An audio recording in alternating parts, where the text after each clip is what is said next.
Почитувани представници на медиумите, сакам денеска да ве информирам дека вчера во владата на Република Македонија се потпиша договор помеѓу владата и компанијата Cranfield Foundry, кои што се одлучија да инвестираат токму во општина Пробиштип. Сакам да истакнам дека воопшто не беше лесно да се натераат инвеститорите да инвестираат во една мала, не многу развиена општина која што има лоша географска местоположба во Република Македонија и уште полоша патна инфраструктура. Ме радува што огромните заложби за донесување на оваа одлука за инвестирање и од моја страна како градоначалник, од локалната самоуправа, меѓутоа најмногу од владата на Република Македонија и останатите институции вродија со резултат. Исто така сакам да истакнам и да се заблагодарам за огромната поддршка за реализација на целиот овој проект на нашиот пратеник господинот Емил Димитриев. Оваа инвестиција е од огромно значење не само на општина Пробиштип, туку и на целиот регион и ќе значи раздвижување на целата и локална и регионална економија. Согласно најавата на Cranfield Foundry, фабриката ќе произведува леани производи за монтажната индустрија, индустрија за вентили, како и железничката и автомобилската индустрија. Во првата фаза, инвеститорите планираат да вработат околу 150 лица, од кои 50 ќе бидат со високо образование, а по комплетирање на целиот проект се очекува бројката да надмине 280 вработени.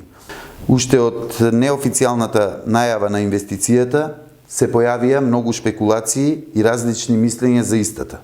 Најголем дел се однесуваа на влијанието врз животната средина, кое би го имала изградбата на фабриката.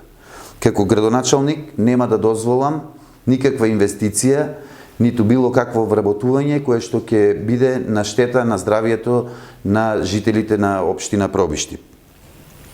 Во повеќе разговори со инвеститорите и нивните проектанти, како и во консултации со сите релевантни и стручни лица во нашата држава, констатиравме дека нема да има никакво штетно влијание на производството од фабриката врз животната средина и затоа донесовме одлука да ја прифатиме оваа инвестиција, меѓутоа со напомена уште еднаш дека ќе биде комплетно следен и мониториран целиот процес и на вградување на опремата, како и понатаму при производството ќе биде вршена контрола од сите релевантни институции и државни и локални, за да биде сето она што е ставено во проектот и сето она што е планирано да биде инсталирано и понатаму да биде мониторирано, како што кажав, и од страна на локалните инспекцијски служби и од државните инспекцијски и надлежни служби. Cranfield Foundry е компанија која што има изготвено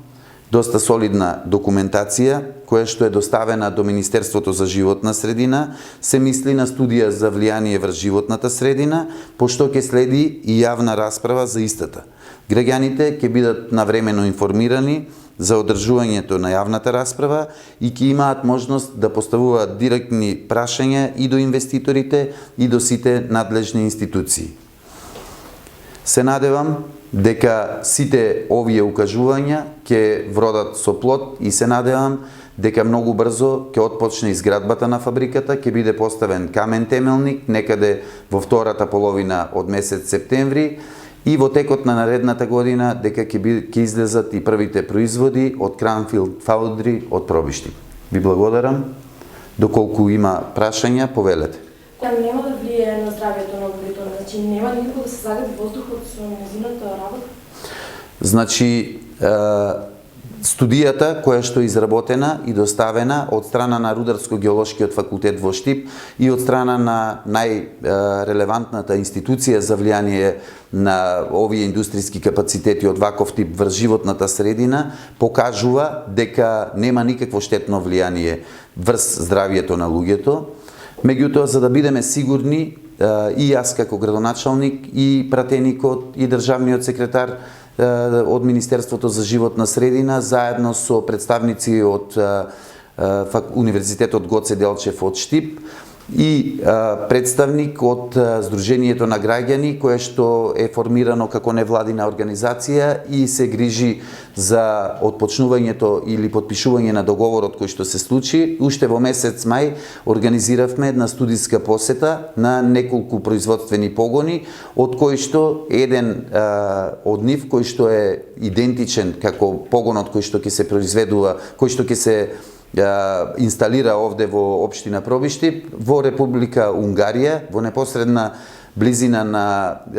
главниот град Будимпешта, поточно во градчето Орослани, кое што е околу 20.000 жители. Отидовме, ја посетивме фабриката и се уверивме дека на лице место дека навистина се работи за најмодерна или најсовремена технологија, која што е инсталирана во најсовремените и би рекол земјите со највисока еколошка свест во Европа, во Германија, во Холандија, во Австрија, во Унгарија, во Чешка. Вакви производствени капацитети се инсталирани во централните градски подрачја, значи се работи за капацитет кој што нема да има никакво штетно влијание врз животната средина и врз здравието на луѓето. Значи, јас морам да истакнам, односно да укажам за граѓаните полесно да разберат дека се работи за леарница. Тоа е погон кој што е сосема различен од зборот топилница. Во топилницата се преработуваат и се топат примарни материјали, односно се топат концентрати или сулфидни руди, кои што предизвикуваат многу штетно влијание од ослободувањето на сулфурот кој што го има во самите елементи. Например, гледам низ медиумите, се шпекулира или се споредува со Велешката топилница. Во Велешката топилница прво се топеше олово и цинкова руда, односно олово-цинковен концентрат, кој што како хемиски елемент е галенит и свалерит. Галенитот има хемиска формула ПБС или олово сулфид, свалеритот има ЗТНС или цинк сулфид. Сулфурот е тој што предизвикува штетно влијание врз здравието на луѓето, бидејќи многу тешко го фаќаат филтрите и тој, ослободувајќи се при топењето,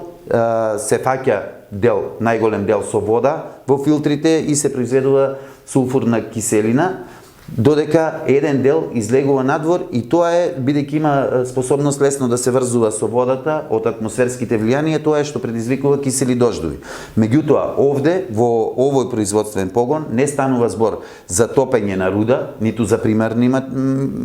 минерали и материјали, за да дојде до некакво штетно влијание, затоа што овде се топи секундарно железо, кое што не е тежок метал како што е оловото и цинкот, туку и тоа морам да нагласам дека во договорот и во бизнис планот е нагласено точно дека се работи за топење на чисто железо, се мисли не железо кое што е загадено дополнително од бои, например од стари автомобили или од некакви масла кои што предизвикуваат загадување, туку се топи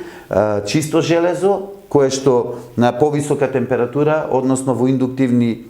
печки, без кои што се исто така на електричен погон, значи нема никакво загадување од процесот на загревање на овие материјали, не предизвикуваат навистина никакво штетно влијание. Споменавте бројка од 300 обработувања. Дали какви се вашите сознанија, какви профили ќе им бидат потребни на собствениците? Значи, Пробиште се зелено, има ли капацитет да ги даде? Јас прво сум многу среќен што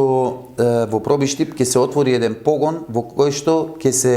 вработат најголем дел на профили како кадри со кои што општина Пробиштип и располага. Ние знаеме дека и во изминатото сме индустријска општина која што главно се занимаваше со индустријско производство и така како тренд треба и да продолжиме, бидејќи навистина имаме квалификувана работна сила за вакви производствени погони. Мислам дека во делот на вработување на женска работна сила има доволно вработување и сега во текстилната индустрија, меѓутоа овде се работи пред се за техничките струки. Значи, од страна на инвеститорите сум информиран дека во почетната фаза ќе се вработат 150 лица, од кои што 50 ќе бидат со високо образование, се мисли на најголем дел на инженерски кадар, машински инженери, металурзи, технолози, електроинженери и сите други технички струки, меѓутоа исто така ќе се вработуваат и економисти и правници, така што ќе бидат опфатени поголем дел од